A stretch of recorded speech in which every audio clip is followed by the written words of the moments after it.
Abraha was the governor of Yemen under Najashi. So Najashi, not the same Najashi as the one that the Prophet Sahaba emigrated to, but his father. That Najashi had conquered some areas of Yemen, and he had sent his governor, and his governor's name was Abraha. So Abraha was the governor of the Najashi in Yemen. And he saw his people every year go north. So he said, where are you guys going? So they said, we have to go do Hajj. He said, why? What is there? He said, there's the house of Allah. So he said, I will build you a house that is far better than any of your houses, and you will come for Hajj under here. So he built a massive cathedral because they were Christians, and it was out of glass and out of, can you imagine in Arabia to bring stained glass? Because they had access to these architects and whatnot. And he built a cathedral in Yemen, the likes of which he thought would become the biggest temple of Christianity in the entire Arabian Peninsula. And he then said, all of you have to come over here rather than going to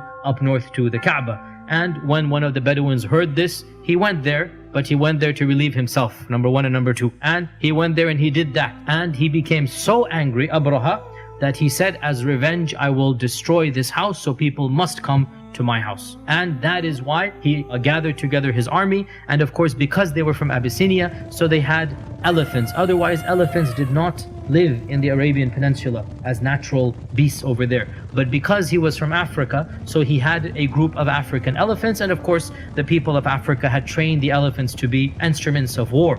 And this was when he marched to the Kaaba, and he went with his army of around, they say, some say 8 and some say 20 elephants. And the chief elephant, by the way, his name was Mahmud. And it is also said that the Quraysh left the city after making lots of dua. Abdul Muttalib is pleading in front of the Kaaba, oh Allah, we cannot fight this army, they're too strong for us, they have these elephants, they have these 1,000 men, whatever, you take care of it. And they then left to the mountains, and this is when they faced Mahmud to the Kaaba, and they are telling him to go and go and go, and he would not go. Even if they whipped him, they beat him, they bled him, elephant would not move. But whenever they turned him in any other direction, he would move in that direction. That is when large birds came. أرسلنا عليهم طيرا أبابيل ترميهم بحجارة من سجيل.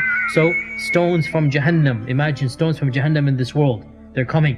And in front of their eyes, every stone hits an animal and a person, and he literally dissolves. His skin dissolves, and he becomes a pile of broken and molten flesh in front of the eyes of the people of Quraysh. And it is said that Abraha himself suffered the worst fate, and they carried him back, and his skin is dissolving the entire way, and he dies right before reaching his home in Yemen, so that he suffers the worst punishment, that he's just about there, and then he dies and he is buried over there. There's also some hidden wisdom here, some semi-mystical wisdom here, that we have a Christian attacking a pagan, Abraha attacking Abdul Muttalib, and the Kaaba is the subject of attack, and neither of them is able to defend. In fact, the one is attacking and the other cannot defend.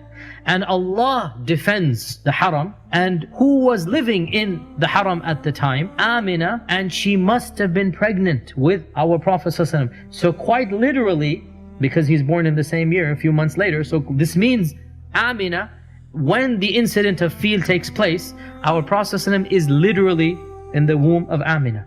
So there's a huge symbolism here, that Allah Himself protects not just the Kaaba, but what else? Our Prophet ﷺ. And it is as if to indicate that the mushrikun could not protect the Kaaba, they're not worthy of the Kaaba. So Allah subhanahu wa ta'ala destroyed those who attempted to harm it, because there will come now somebody who will be worthy of the Kaaba. The Quraysh have not been worthy to the level they deserve. So somebody will now come, and that is our Prophet ﷺ, who purified it of its idols, who made it the Qibla, and who returned it to the glory that it was, and that is the initial house that Ibrahim ﷺ built.